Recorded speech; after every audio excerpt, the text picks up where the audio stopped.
Hi, everyone. I'm Tom Slivick, and I'm with Craig Harmon, officer of CHP, Public Affairs Officer. Yes. Here in Amador County. Indeed. How are you doing? Okay, long-time friend. Indeed.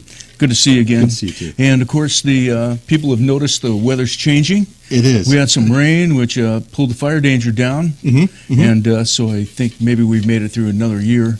Time to start the burn piles. Right. I've got mine ready. Yes. Okay. And also it's time for people to start thinking about winterizing their cars and getting ready for driving, and reminding them once more that wet, cold conditions are different than summertime conditions. They're on us. They're on us now, and I don't think it's fooling now. I think winter's here.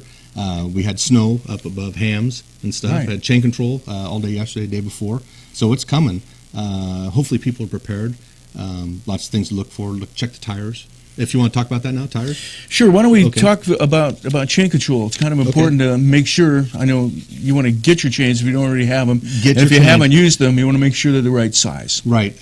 We've been writing actually a lot of tickets the last couple of days in chain control for people that don't have chains in the chain control area. Once chain control goes up, if you're in that area in between, you have to have your chains with you. Basically get your chains. Go ahead. Now, when do you stop people if they're in a chain control area and would ticket them if they didn't have chains? Well, say it's chain control from Hams to Peddler Hill. Okay. Okay, so it's chain control there, and if we're wandering up through that area just on regular patrol, we see a vehicle without chains, then we pull them over inside them. Okay, so usually, don't you have to carry the chains in the car even? Basically, isn't that a good idea? Because you don't know when it's going to snow, or just might have a squall or something over a certain area. As soon as chain control goes up, then if you're within that area, or if you come to the area and it goes to R1, you need to have chains with your vehicle. Even if you're four-wheel drive, R1 you don't have to worry about. That's chains. That's snow tires. Once it goes to R2, it's snow tires and chains, or four-wheel drive. If you're in that four-wheel drive, you have to have your chains with you in the vehicle, because you never know, it could change to R3, which is four-wheel drive and chains. They have to have them on. So you always have your chains with you to go into a chain control area. Okay. For changes, because you never know. Right. Yeah. Right. And then also chain control. That's why they call it weather. You don't know whether it's going to be like that or whether it's going to be like this. I never thought of that before. Yeah.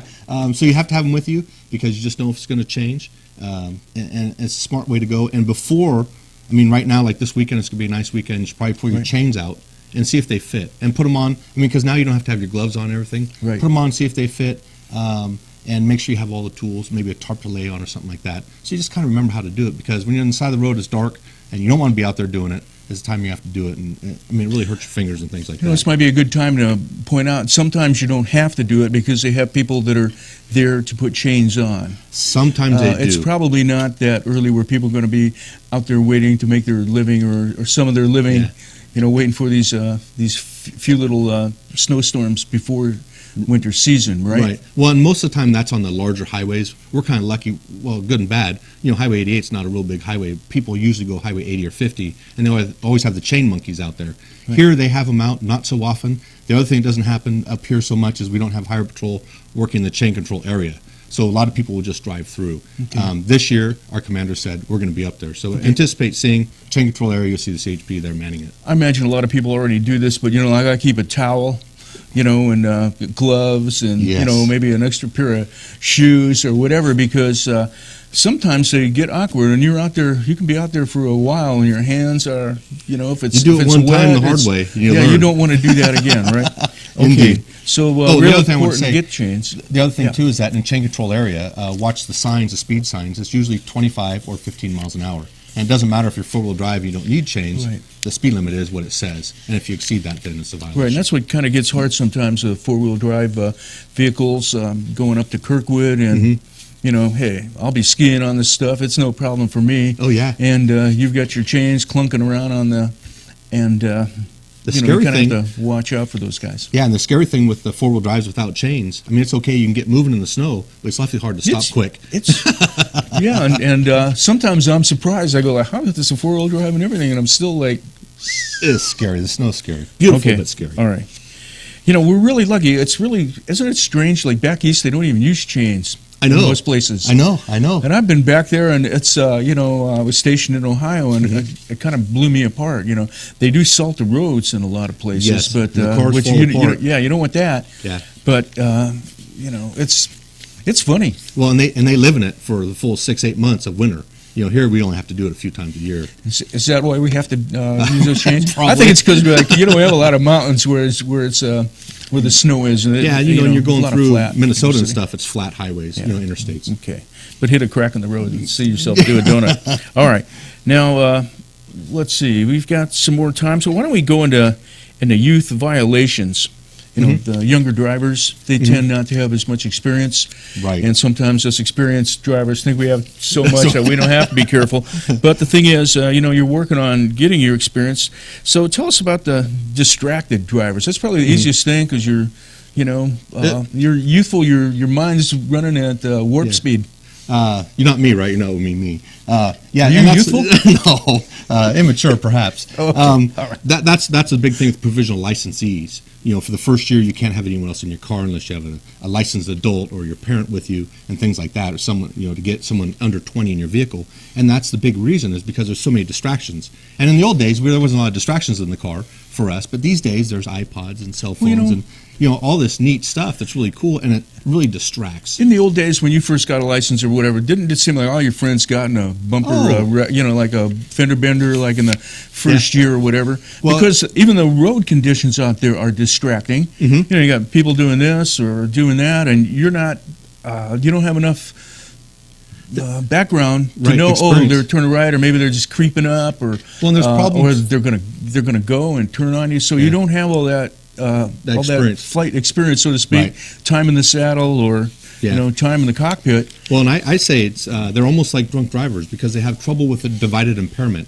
They're so concentrating on driving that anything that happens in the cockpit or distractions takes them away from what they're paying attention to, and they go off and they can't do more than one thing at a time. That's like the first year. After that, after a few years, you can do several things in the car at the same time and still drive. Right. But that first year is critical, and that's when most of them get in the fender benders, hopefully small things like that. That's when they need to get in the car and just drive and just pay attention to driving and get that experience, that time under their belt. And that's true. The same thing. We'll leave cars for a second, but like with motorcycles. Definitely. If you got a motorcycle, you're gonna put it down a couple of times, and hopefully they're ones that you can easily walk away from. Yes. But that's going to give you a little edge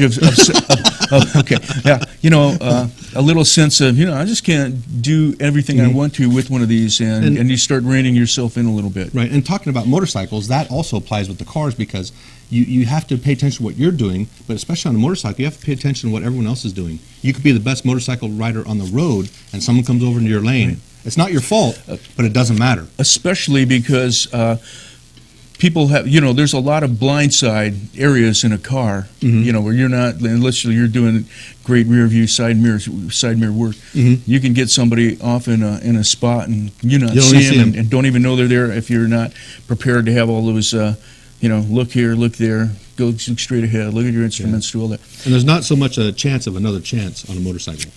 Yeah. In a car, hopefully you survive. Motorcycle, a lot of times there's some serious injuries, if not fatal. Yeah. And so a lot of people only ride in the dirt. Yeah. Yeah. It's scary. It's scary. All right. Now, the distracting texting. It's amazing. Like, I can look over all the time and see somebody texting. Yes. I think we had some of the kids, the Teen Zone Live kids, say, we went out there for a half hour and we came back. We saw something like maybe 112 people texting. I believe it. And as they were driving by and, and people eating and things like that. Of course, eating isn't illegal in your car. But it is a distraction. Yeah. Having that food drop in your lap. But anyway, that's a big deal. Is that hard to catch, people texting? It is. When I'm driving my Rambler around, I see it all the time. When I'm in the patrol car, people's heads are a little bit more up. They're paying attention to what's going on, and they're not so. It doesn't happen as often. But we catch plenty of people, and we're in a black and white car with the lights on top and stuff, so we really stand out. And for us to still be able to catch them, that shows how distracting it is. All right. And there's people that call us all the time complaining that there's a drunk driver in front of them, and they say, well, it's either drunk or they're texting. Because as they're looking down, they're drifting off the road, and it's really kind of scary. Personally, I don't know how anybody can do that, but I imagine, after a while, you probably think, I'm pretty good. I can do this like touch typing and do that. Right. But the thing is, you're concentrating on words and things, and so I think you're overtaxing maybe a lot of your brain, both sides of your hemisphere. Exactly. And you're using words and pictures at the same time, and it might be a lot more. I know. I don't think I've ever really, maybe I tried it once or something, but I said, I don't know how anybody could do this at all. I thought I was, my God. Okay, so, but that's a big thing, and it seems like, since we're just texting, it's just texting. Yeah, and now, go ahead. Here's the thing, too. If you're in a serious wreck, don't people find out that you were text messaging, or they can? There are ways. I mean, we can pull the phone of the crash scene and go back and see, in their history. I would have a hard time because I have a hard time with dealing with those cell phones and figuring them out. But people can pull those up and see when the text was, if they were in the middle of texting, if they just been texting, if they just received a phone call, how long they've been on the phone call. You would hate to be somehow in a fatal accident with the other fatality on the other side, and have to say I was just talking to my friend about like where I just was for no big deal. Bad deal.